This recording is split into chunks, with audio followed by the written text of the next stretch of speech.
Isang matinding parusa mga kapatid ang gagawin ng Germany, Canada at Portugal sa Amerika. Isang parusa na talaga namang ikakagulat ng US dahil magre-resulta ito sa pagkawala ng kanilang bilyon-bilyong kita mula sa kanilang merkado ng mga fighter jet. Malaking dagok ito para sa Amerika dahil kung magkataon, hindi lang bilyones na pera ang mawawala sa kanilang ekonomiya, malaki rin ang tsansa na iiwanan sila ng kanilang malapit at malalakas na mga kaalyado. Ano itong gagawin ng tatlong bansa laban sa US? At ano ang ginawa ni Donald Trump? Bakit tila unti-unting nagsipulasan ang kanilang mga kaalyado, partikular na ang ilang miyembro ng NATO? Noong March 2022, sa gitna ng tumitinding tensyon dulot ng pagsalakay ng Russia sa Ukraine, nagdesisyon ang Germany na gumawa ng isang makasaysayang hakbang kung saan nangako itong maglalaan ng 10 bilyong euro o katumbas ng humigit kumulang $10.89 billion para bumili ng 35 F-35 Lightning II fighter jets mula sa Estados Unidos. Ang desisyong ito ay hindi lamang isang simpleng pagbili ng bagong military equipment. Isa rin itong hakbang patungo sa lalo pang pagpapalakas ng puwersang panghimpapawid ng bansa dahil papalitan ng mga fighter na ito ang kanilang mga luma at lipas ng Tornado fighter jets. Ayon sa mga report, nakatakdang dumating ang mga bagong jet ng Germany sa 2026 at sa pagitan ng 2026 at 2027, magsasagawa ng mga pagsasanay ang mga German Air Force pilot sa Amerika upang maging handa sa paggamit ng kanilang makabago at makapangyarihang mga eroplano. Ang hakbang ng Germany na bumili ng mga jet na ito ay hindi lamang isang hakbang para sa pagpapalakas ng kanilang depensa, kundi isa ring malinaw na pahayag ng pagsuporta sa NATO at ang kanilang dedikasyon sa paglaban sa mga lumalaking banta mula sa Russia at iba pang pandaigdigang kalaban. Ngayon mga kapatid, sa unang tingin, ang pagbili ng Germany ng nasabing mga fighter jet sa US ay isang win-win situation dahil ang mga fighter na ito ay isang 5th generation stealth fighter at itinuturing na isa sa mga pinaka-advanced na eroplano sa mundo na may mga kakayahan sa stealth at targeting capabilities. Ngunit ilang taon lang matapos ang hakbang na ito, ang sitwasyon ay biglang nagbago. Bakit? Isang kontrobersyal na isyu ang lumitaw, ang takot tungkol sa isang tinatawag na kill switch. Ayon sa mga ulat, mayroong isang mekanismo sa F-35 na maaring magamit upang i-disable ng US ang mga jet mula sa malayo.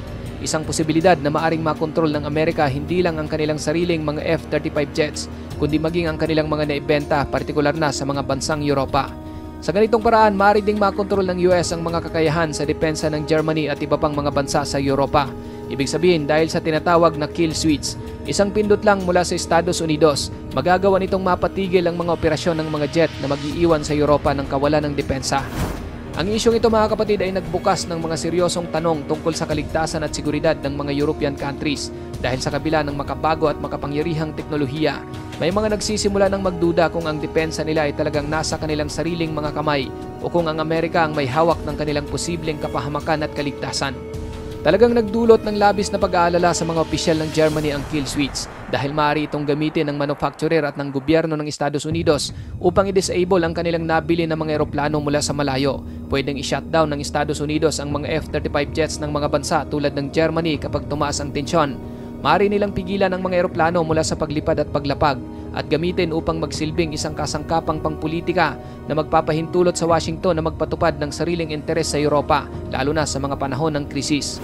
Ayon sa communications chief ng Germany, talagang nag-aalala sila sa isyong ito at talagang nagdulot ng pagkabigla sa mga eksperto sa seguridad ng Germany ang kill switch, lalo na't pabago-bago ang nature ng kasalukuyang pandaigdigang sitwasyong pampolitika. Gayunpaman, ang nasabing issue ay tinanggap na lamang at pinagkibit-balikat ng mga bansang tulad ng Switzerland at Belgium na nakakuha rin ng F-35. Itinanggi ng mga opisyal mula sa parehong mga bansa ang ideya na maaring i-disable ng Amerika ang kanilang mga eroplano at sinabi nilang malayo sa pagiging remote-controlled na fighter jet ang F-35. Tiniyak din ng mga opisyal ng Switzerland sa kanilang mga mamamayan na mayroon silang ganap na kontrol sa kanilang mga eroplano at wala na umanong kakayahang i-jam o pakialaman ng Amerika ang kanilang mga operasyon. Bagamat matagal nang pinag-uusapan ng teorya ng kill switch, ang tunay na dahilan ng lumalaking alalahanin ng Europa ay ang hindi tiyak na patakaran ng Estados Unidos sa ilalim ni Donald Trump. Mula nang maging Pangulo si Trump, nagkaroon na ng pagdududa ang Europa sa kredibilidad ng Amerika bilang kasosyo sa seguridad. Ang mga madalas na tensyon ni Trump sa NATO at ang kanyang hindi tiyak na mga desisyon tungkol sa paggasto sa depensa at ang malamig na relasyon niya sa mga lider ng Europa ay nagdulot ng takot at kawalan ng tiwala sa buong kontinente. Isa pa sa pinakamalaking issue kay Donald Trump ay ang pakikipag-usap nito sa mga opisyal ng Russia tungkol sa digmaan sa Ukraine nang walang anumang paglahok ng mga kinatawan mula sa Ukraine o Europa. Ang hakbang na ito ay nagdulot ng galit sa mga lider ng Europe at nagbigay sa kanila ng duda kung maaari pa bang pagkatiwalaan ng Estados Unidos sa mga kritikal na sitwasyon. Bukod pa rito ang estilo ng pananalita ni Trump, lalo na ang kanyang pakiusap sa mga NATO country na taasan ang kanilang paggasto sa depensa ay naging dahilan ng pagdistansya sa maraming kaalyado ng Europa. Ang ideyang ito na maaring iwanan ng Amerika ang kanyang mga kasosyo sa Europa upang isulong ang kanilang sariling interes ay nagdulot ng malaking pangamba sa buong kontinente.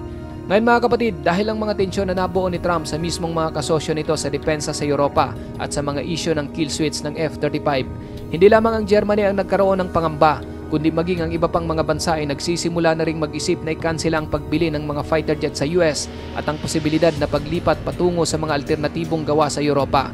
Halimbawa ang Portugal. Ilang buwan na ang nakalipas, ang Portugal ay bibili na sana ng F-35 upang palitan ang kanilang mga lumang F-16. Nagdulot ito ng pagdududa sa Portugal tungkol sa kanilang stratehiya sa depensa. Sa isang panayam, tinalakay ni Defense Minister Nuno Melo ang kahalagahan ng pagiging maasahan sa pagpili ng mga kasosyo sa depensa at binanggit ang hindi tiyak na kalagayan ng pamahalaang Trump. Ipinunto niya na ang maasahan at matatag na ugnayan ay mahalaga, kaya't posibleng maghanap ang Portugal ng alternatibo mula sa Europa. Nag-iisip na ngayon ng mga alternatibong European-made fighter jets ang Portugal bilang kapalit ng F-35. Kabilang sa mga posibleng opsyon ay ang Prince Rafale, Eurofighter Typhoon at Saab Gripen. Ang paglipat sa mga fighter jet na gawa sa Europe ay hindi lamang praktikal, kundi pagpapakita rin ng layunin ng Europe na magkaroon ng higit na kontrol sa kanilang sariling seguridad. Ayaw nang umasa ng mga bansa sa Europe sa isang administrasyon ng Estados Unidos na itinuturing nilang hindi maaasahan.